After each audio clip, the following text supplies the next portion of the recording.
It's one thing to admire the work of the old masters, it's another one to think that you need to use the same product they had at their time to get the same results.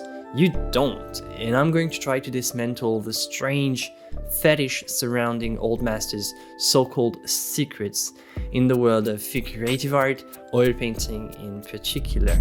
Obviously, you don't have this battle of tradition versus modernity with acrylic because it's a new technique, so it's fundamentally modern, but still not as useful for figurative painting. Acrylic is nice, it's just not the same for realism and figuration.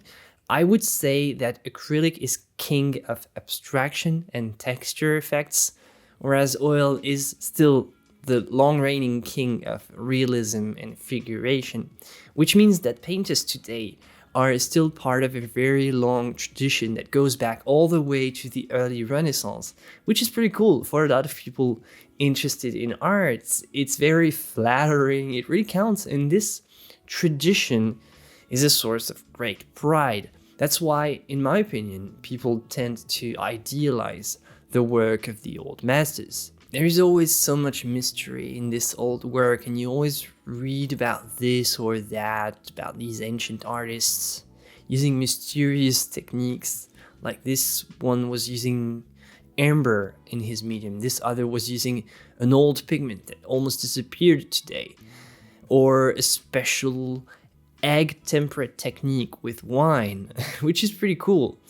But what I want to help you understand is that using the same techniques won't make your art better. It won't.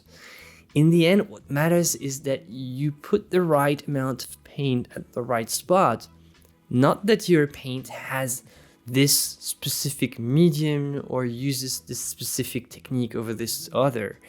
If you want to take inspiration from old masters, which is great, and I think you should do it, the best is to emulate their style or their brushwork or their composition or their passion, but you don't, and I insist, you don't need to use the same products they had. And I'm being super honest here because I basically sell a course that covers all these products as well as their modern alternatives. In the course, I chose to cover it all the more traditional techniques, because I think it's still important information for advanced painters.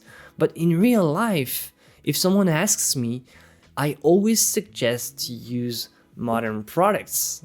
For example, rabbit skin glue for sizing a canvas. I cover that in the course because it's the traditional way to do it, like the old masters or anyone who used to prepare it for them. But if you ask me today how to size a canvas, I would always recommend a PVA size, which is a modern synthetic alternative, much more reliable, cheaper, and also saves time in preparation. One thing is obvious. If the old masters had the chemistry that we have today, they would have used it for sure. You can use rabbit skin glue if you're happy with it, but it takes a long time to prepare. It's also very tricky because if you mess up, your canvas will have moisture problems, and more importantly, it's not something that will ultimately make your painting better. Synthetic modern options are overall more reliable than Renaissance era products. It's just how it is. If you ask me, I would tell you just to be aware of all the options available, but when it's time to choose, use a synthetic modern option.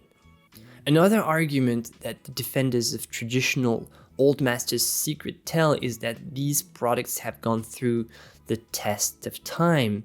For the most part, yes, those that have survived surely have passed the test of time. However, you have to be aware that many old paintings have been lost or suffer irreparable damage.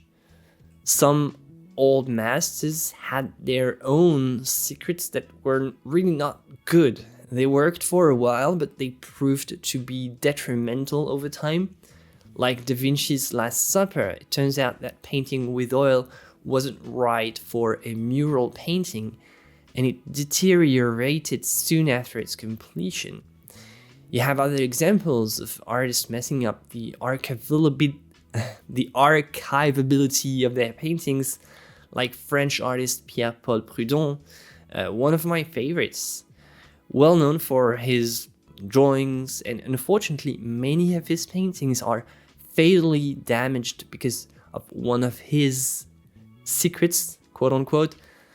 There was this idea at the time of using bitumen in the paint to create dark mixtures, and now it created horrendous gulps and flaking on the paintings, and it's a disaster. So those are two examples of bad old masters' secrets that were actually old masters' failures, and it happened. What about the paintings that have survived?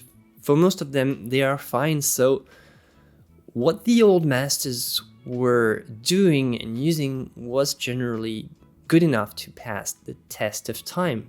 That's one thing, and I have nothing against tradition or nothing against old techniques and old materials. Some are still as good as they were before, but who knows what they could have been like if they had modern products instead, like the old varnish that are now super yellow. Just if you travel back in time and give them some of the new synthetic non-yellowing varnish, would look better, and you would have less restoration to do nowadays. My main point overall is not to argue on which one is better or more archival, because to me it's really nitpicky and irrelevant for us today. If your painting has bad proportions, bad color harmony, bad composition, it doesn't matter that you have the greatest old master secret medium or whatever in the world. You can even use amber, which is the most expensive kind of old master secret kind of thing that I can think of. It will not save a bad painting from looking bad. See, a painting is both an image and an object. There are two levels of focus. As an image, it is supposed to represent something, the subject, but it's also an actual thing with material properties that you can touch, with a texture, a stickiness, a shine. If you focus on the image, you focus on the art. But if you focus on the products and materials and the secrets of the old masters, you only focus on the properties of the canvas as an object. What's more important to you, focusing on the image painted on the canvas or focusing on the canvas as an object? My point is that once you have found reliable products that fit your workflow, you don't need to worry about old master's secret. That's how I designed my oil painting course. That's what my teaching is all about. Getting rid of the technical burden so that you can focus on creating the best image you can imagine. Amateur artists, especially online, like getting kind of nerdy and talk about this or that secret, but if the image itself isn't convincing, what's the point? Maybe the point is to not focus on the image, because that's the real hard part. That's the real artistic part. The art is in the image, not in the secret product or technique used. Old masters are old masters because of the images they created, not because of the properties of their canvases as objects. The ugly truth is that there is no secret of the old masters. They just created masterpiece level images with what they had, and could have done so with any product you can think of. Hell, I'm pretty sure that you can give mud to a great master and get an amazing image. The point is, use whatever product works for you. Create images that are the very best that you can create with what you have. I still think it's a good thing to know the options available between tradition and modernity, but I don't think about old masters' secret for that, just about traditional products and techniques versus modern ones. And it's not the same. It's not the same to say traditional or secret of the old masters. Traditional is just a type of technique that's been used in the past, but it's not a so-called secret. We are very lucky to have the modern painting products that we have today. They're great, and most of them have been designed to deal with some kind of limitation of the traditional alternatives. So if you're facing one of these limitations, and if it's holding you back, then you can simply switch to a modern alternative and create your own new master secret. And that's it. Just be your own master. Use whatever techniques and materials work best for you, traditional or modern, and create the best images that you can imagine. Of course, when it comes to painting products, you obviously want to consider their safety as well. I didn't have time to talk about it in this video, but that's a key point in my opinion in the battle between tradition and modernity.